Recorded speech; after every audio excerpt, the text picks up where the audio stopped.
Let's talk about the astrology of housing because I find it so fascinating. I have a fourth house in Gemini with Chiron there, Rahu there, and my IC there, and the ruler in the second house in Aries, and that's ruled by Mars. So my houses tend to have broken windows and broken doors, but that's actually a remedy because they got a 22 Mars, which is lethal, in Scorpio, and according to deceased Nikola Stojanovic, Mars is about something broken. So when you have Mars associated with your fourth house, okay, with your housing, you need to have something broken, so that takes the energy. And so Mercury rules the windows and the doors, and I tend to have my windows getting broke, but the landlord has to be very generous, otherwise you get twice the karma. And that happened to me in my previous apartment where I was living, and I was coping with trauma from my psychologist who did MK Ultra on me, and then I tried to break glass, okay? And I throw it down, but it shoots the window. Break the fucking window, so I pay for it. And that was 750 shekels. And think about a year later, I was not at home, there was a problem, and they have to bring in someone to clean. I don't know what they have, these weird bugs. That costed exactly double time the price. And that one the landlord had to pay. So windows tend to get broke and doors tend to get broke, but that's just a part of the property because that's the remedy. That takes the Mars, okay? And that Mars is lethal, so that takes the Mars, and that's a lifesaver. So if you got a housing associated with the 22 Mars, don't be afraid of like a broken window or a broken door or whatever that Mars, whatever is in there, something's gotta be a little bit broken, okay? Because Mars, it tends to rebuild and break. And when you allow something to be not finished or a little bit broken, that actually is a remedy. This is Nikola Stojanovic. So for me, that Mars is associated with Mercury, which rules windows and doors. And those tend to get broken. And that's actually a remedy for my housing. If I think about my grandparents' house, what they had in Ramat Gan, then there was the 91 war, and they had the glass of the window, okay? A little bit broken, but they didn't replace it for years, okay?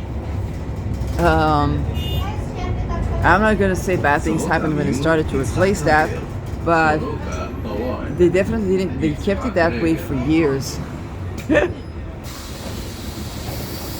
And that's just, fascinating, because I think about, having that Mars with Saturn, which is glass, it's a broken glass, and Pluto.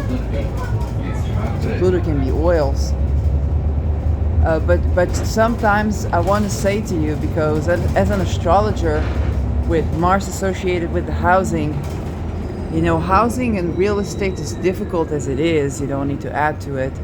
But if you find a property, if you tend on a property, like I want you to think about your housing, because Feng Shui would tell you to fix all that, and that may be correct. But I also want you to have another approach and kind of think about what's your fourth house? What is the ruler? What are the things that you have in your house that are a little bit off?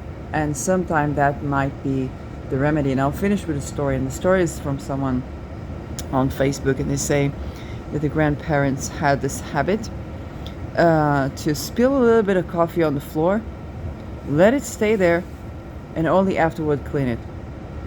And the meaning behind it was that a little bit of spilled coffee on the floor and allowing that to be keeps you from fighting. I don't know how that works, but apparently that works. So, and on his property there's a broken glass, which is very fascinating. I got Venus, which is ruling like the garden, because it's the third house in Taurus. They're opposing Saturn, and Saturn's in Scorpio, so I have broken glass. And then I recycle that, Pluto, but also Scorpio, and build a half moon shape, because the moon is remediating. Okay, I have the first crescent moon, okay, the waxing moon, in my natal chart. But that thing actually is working with the elements in my, basically in the yard, which I halfway invaded, and then it was accepted. And that's so, that's so Aries. You just do it, and then it becomes legal. If it's benefic for you and humanity, you just do it, and then it becomes legal.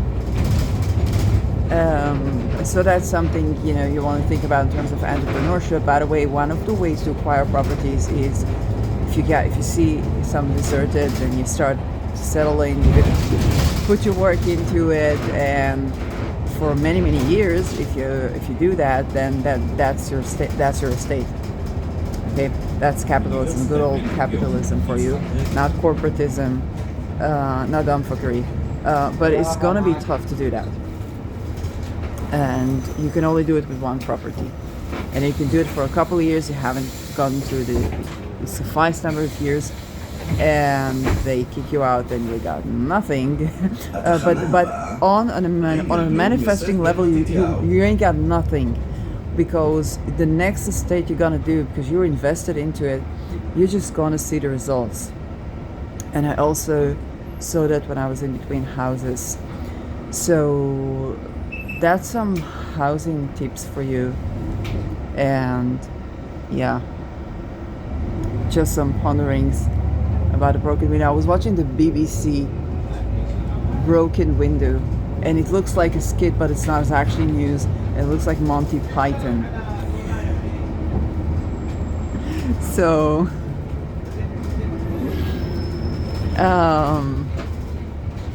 yeah, so that's something that comes up. You just want to watch the BBC skit. That's classic. And yeah.